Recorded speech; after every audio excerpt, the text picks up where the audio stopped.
Bonjour à tous, donc j'espère que vous allez bien. Aujourd'hui, je vais vous parler du petit document que j'ai mis sur le groupe, mais que je ne suis pas sûre que tout le monde ait pu ou ait lu. Du coup, je vais l'expliquer en vidéo, comme ça au moins vous aurez tous l'information. Et puis je vais peut-être justement rajouter des petites choses. Donc aujourd'hui, je vais vous parler du mode de vie et de l'hygiène de vie qu'il est important de conserver même si on ne sort pas. En l'occurrence, le confinement change un peu vos journées et l'organisation de vos journées, puisque d'habitude vous allez travailler et le soir vous avez des activités, le soir ou dans la semaine vous avez des activités.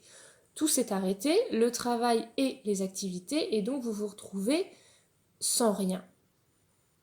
Ce qui n'est pas forcément facile à accepter et à prévoir. Ok. Du coup, il y a des petites recommandations ou des petits conseils qui ont été donnés par-ci par-là, et donc je vais vous faire un peu le tri et un peu le point sur ce qui est important en fait de retenir ce qui est important de faire surtout pendant ce confinement. Alors l'important c'est de garder un rythme correct, un rythme de vie. C'est de garder des horaires pour certaines choses, notamment pour dormir et pour manger. L'important c'est que vous gardiez un rythme qui est adapté et que notamment vous vous couchiez et vous vous levez à des horaires fixes. C'est pas des vacances et puis c'est pas bon non plus pour votre corps de se coucher tard et de se lever tard ou de se coucher tôt et de se lever tôt. Vous allez perdre votre rythme et du coup quand vous allez reprendre le travail ça va être compliqué. Du coup, l'important, c'est de garder des horaires de nuit assez classiques. Donc, vous pouvez décaler votre horaire de réveil, hein, c'est pas la peine de vous lever à 6 heures du matin. Mais ce qui est bien, c'est justement de permettre à votre corps de s'adapter à son rythme à lui. Vous n'êtes plus obligé de mettre de réveil, du coup, laissez votre corps décider de l'heure où il se réveille et de l'heure où il a envie de se coucher. Couchez-vous à des horaires assez classiques, hein, entre 10h et 11h, hein, comme tout le monde, et levez-vous à l'heure où vous êtes réveillé. Votre corps va s'adapter gentiment à ce rythme. Donc voilà. Et il est important aussi de garder vos horaires de repas. Donc on reste sur 3 repas par jour, on ne change pas une équipe qui gagne, mais de bien continuer à faire des repas consistants, petit déjeuner, déjeuner, dîner, un goûter si vous êtes habitué. Et du coup, de ne pas grignoter entre les repas. Mais on en reparlera dans une autre vidéo des repas. Mais bon, en tout cas, garder des rythmes comme ça, des horaires de repas, des horaires de coucher et des horaires de lever. Et ensuite, pour combler tout ce temps qu'il y a entre les repas, il est important de garder un rythme et surtout de prévoir des choses. Parce que notre cerveau, il a besoin de choses à prévoir. Il n'aime pas ne pas savoir ce qui se passe, il n'aime pas ne pas savoir ce qu'il faut faire. Du coup, il faut lui dire, il faut prévoir des choses. C'est important que vous ayez un planning, que vous ayez des choses de prévues. Même si ça vous paraît pas évident, même si c'est voir une émission de télé, même si c'est ne rien faire, c'est important de se dire je prévois de faire ces choses-là. Je prévois de lire, je prévois de regarder cette émission de télé qui me plaît, je prévois d'aller voir des vidéos YouTube sur tel sujet, enfin, voilà, je prévois de sortir, je prévois ma séance de sport, je prévois tout ça. Il faut prévoir des choses parce qu'en plus ça vous motive. C'est important qu'il y ait des choses de prévues, ça va vous motiver à vous lever le matin.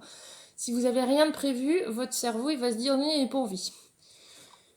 Et donc, profitez-en pour faire des activités que vous n'avez pas le temps de faire d'habitude. Vous avez sûrement envie de plein de choses que vous avez laissées de côté ou que vous n'avez même pas pensé à faire parce que vous n'aviez pas le temps.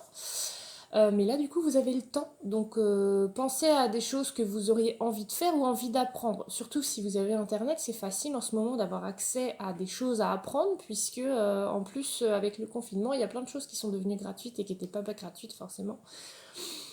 Donc si vous avez envie de lire des livres, d'apprendre une langue étrangère, de lire, de coudre, de dessiner, de faire des poèmes, de faire du sport, de bricoler, de faire du loisir créatif, tout ça vous pouvez trouver des idées sur internet, c'est pas compliqué. Vous pouvez en parler sur le groupe, comme ça s'il y en a d'autres qui ont des idées, ben, ils pourront en parler, vous vous occupez de votre jardin si vous avez un jardin. Voilà, profitez-en pour faire le point sur vous aussi, pour vous dire qu'est-ce que j'ai envie d'apprendre, qu'est-ce que j'ai envie de faire, même si ça vous paraît complètement mirobolant comme idée, bah dites-vous, est-ce que c'est dans mes capacités, est-ce que je peux le faire, est-ce que il n'y a pas des petites étapes avant d'arriver à la grande. Donc voilà, pensez à toutes ces choses-là qui pourraient qui ferait que le temps que vous avez pourrait être mis à profit. Continuez à parler, donc soit avec vos proches avec qui vous êtes, votre famille avec qui vous êtes confiné, ou alors avec vos amis. Il y a plein de façons d'appeler, d'être en contact avec ses amis, donc soit par téléphone ou par internet s'ils ont Skype ou s'ils ont Facebook. Et donc maintenez des temps où vous pouvez discuter avec les autres.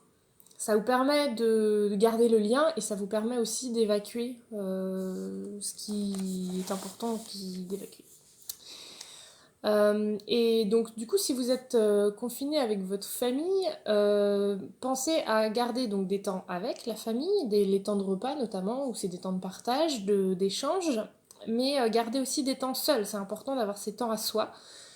Donc prévoyez des temps seuls, où vous pouvez vous détendre, prendre soin de vous, profitez-en pour prendre soin de vous, pour faire de la méditation, de la lecture, regarder un film, prendre un bain, je sais pas, des choses comme ça qui sont pour vous des moments de détente et qui vous permettront de vous ressourcer et de recharger vos batteries. Donc voilà, j'espère que ça vous parle, j'espère que ça vous donne des idées. Donc n'hésitez pas à poster sur le groupe si vous avez des idées de choses que vous avez envie de faire mais que vous savez pas comment, ou si vous n'avez pas d'idées et du coup vous en voudriez, voilà. Je pense qu'il y a moyen que si tout le monde s'y met, on puisse trouver des idées pour tout le monde. Et donc, dernière chose, l'important c'est de s'aérer. Alors, c'est pas simple, parce qu'on n'a pas le droit de sortir, mais l'important c'est quand même de s'aérer, c'est-à-dire au moins d'ouvrir les fenêtres et de prendre un peu l'air frais, ou de sortir, donc dans la mesure du possible, hein, c'est 1 heure par jour et moins d'1 kilomètre, mais ça permet quand même de prendre l'air et de sortir un peu de chez soi et de faire le tour du pâté de maison. Voilà, et surtout ça permet de profiter un peu du soleil et de prendre un peu de vitamine D. Et voilà. Et une autre chose aussi, c'est d'essayer de ne pas passer sa journée devant les écrans. Alors je sais, c'est pas facile. Il faut essayer de trouver d'autres choses à faire que de rester devant la télé ou de passer de la télé à l'ordinateur et de l'ordinateur à la télé. Voilà, pour reposer un peu ses yeux aussi. Voilà pour cette vidéo. Je vous souhaite une bonne journée et à la prochaine.